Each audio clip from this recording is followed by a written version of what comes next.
All right, so this is Octopath Traveler, formerly known as Project Octopath Traveler, now known as Octopath Traveler. And what's interesting is that we're given a menu screen before we even get to the title. This is interesting because this doesn't happen too often, right? This like, hey, in case you want to play in another language, like this isn't even the option screen. Look, this is a splash. This is a splash screen for how to get to the menu. This is apparently very important to them. Switch between English or Japanese voices at any time. Good to know. I will be playing it in English so that if you are listening to this stream and you are doing something else that does not require you to listen, you can understand what's going on in the game. And that it's not just anime noises. Probably if I was playing this, and we've talked about this for, I can't remember the last game, but probably I would be playing this in Japanese if I were not streaming it, but I understand that not everybody is here to like 100% focus on the jam. So that's cool. That's my thing. I do that. So if you're curious, if you're like, why is Adam listening to the English VO? That's why. It's for you, baby. It's for you. All right. Well, okay, great. So weird start. That's fine. Not particularly cinematic, but that's all right. We're playing a video game. Let's see what's next. Do we get another one of these or no? Okay. Okay, good. All right. All right. So we're going to take a look at the title screen here. We get the Square Enix. We get the Acquire. I don't know what else Acquire has ever made. JRPG using the Unreal Engine. Pretty common. Cryware. This is where if it were 2002, we'd get a Bink video that would pop up there. That would be... Bravely Default. That's right. Okay, so incredibly JRPG title sequence. Like just not even the visuals, but the whole aesthetic, right? The sort of like the gentle swelling of the very anime music. This is much more music focused than most of the title screens we've seen. Additionally, it's a moving title screen, right? Pretty different from a lot of the ones that we've seen in the last little while, where it's meant to be much more involved. Apparently I'm allergic. Excuse me. So let's talk about why they did that, right? So why I assume that it's gonna loop. Yeah. So why instead of a static title screen would you choose a motion title screen? What are they highlighting here? What are they highlighting here that they feel like we need to glom onto? It's the motion, right? It's the motion. Note that Traveler is right square, if you'll pardon the pun, right square in the middle of the screen, directly above the titular Travelers, right? Now, if you don't know that this is a game that features 8 characters, the title Octopath Traveler probably means jack shit to you. It sounds a lot like translated nonsense. Right? Literally, octo meaning 8, path, traveler meaning, right? But like, it sounds like gibberish. But I think that what's cool is they reinforce that with the motion of the title screen and kind of rotate us through the different environments, the biomes. Like, this is going to be a game about seeing lots and lots of different things, and it's about seeing them from a lot of different perspectives. We are seeing a character shift.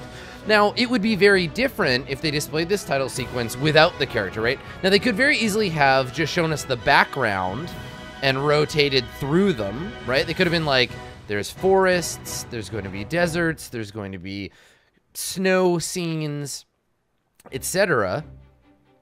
But they showed us the characters. This is, you are going to be moving through the world as these people. It creates a sense of connection immediately to, it is a journey, but not a journey alone. It is several journeys interconnected, and we're the point of connection, right?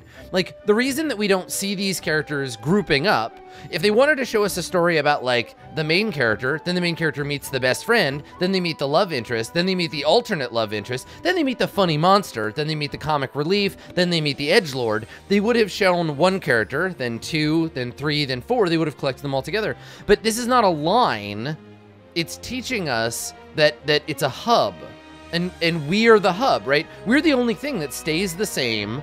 Us and the title are the only thing that stays the same from screen to screen, which I think is super cool. I think that's a really good like way to reinforce the kind of way we're going to interact with the game. Now, of course, this is a showpiece. This is a highlight piece to show us, hey, look at these beautiful backgrounds. Look at this, parallax movement. Look at this alternate universe Super Nintendo bullshit, which is great, right?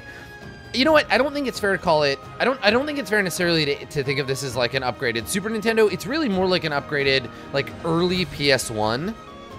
I'm thinking like Star Ocean. Remember Star Ocean? Anybody else play that?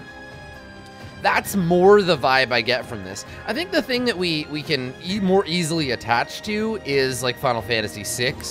But Saga Frontier and Star Ocean feels... yeah, very much the connection. Now that I know about it, Suikoden, right? I didn't know about Suikoden.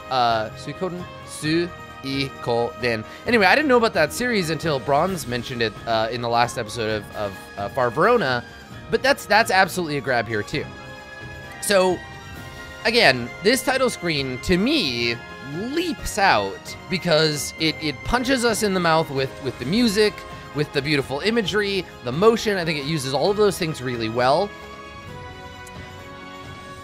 I'm ultimately not sold on the title of the game. I think Octopath Traveler is kind of I don't want to say it's stupid, but I would not be interested in this game if somebody just said, it's a game called Octopath Traveler. I'd be like, wow, that's not a great... I'm not hooked by that title. I don't think it's presented here very well. Aside from the centering of the traveler and the hook there, like, I think the kind of like the font choice is not great. It doesn't tell me anything. It's got that big ugly TM. The underlines aren't doing it for me. I'm just not I'm not feeling it. It feels like a stand-in title.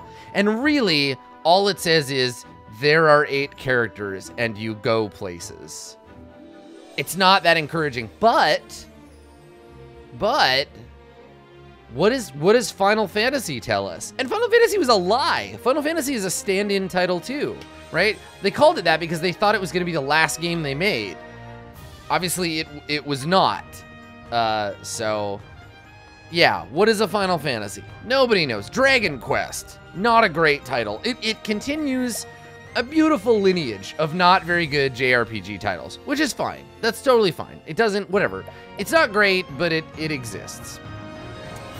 So once you press the button, once you're done watching the 8 rotating scenes and their beautiful simulated bokeh and their weird square pixels, you get to choose between new game, continue our settings. As we were instructed in the pre-game, if we click the settings button, it's just gonna take us to our, like, kind of ugly settings screen where we can reduce the volume of the music, which we're going to need to do. So kind of the usual business, right? It's fine. I do like, as a photographer, I do like that corner shadows is an option here. Corner shadows, I assume meaning like vignetting, so you can turn on or off the vignetting in the game. That's okay. That's fine. That's interesting. And that's it. Those are our choices. Not a lot, which is fine. As with many JRPGs, no difficulty settings, nothing like that. So, you know, I think that this is... The title sequence is a good fit for the title itself, but the title itself is pretty bad. And you can tell they came up with that first and then built this around it. I'm interested to know who these characters are. I think it's kind of cool that we're seeing them in their different terrains and stuff. It does draw me into the game a little bit, but honestly, you know, the title sequence in and of itself is sort of whatever. I would say that the big standouts here are the way that it highlights the motion of the game, the general theme, highlights the characters in the background. but it doesn't really tell me anything about what I can expect from the story of the game, which I guess is fine. I guess we'll have to play to find out, won't we? So why don't we do that? Why don't we play and we'll find out?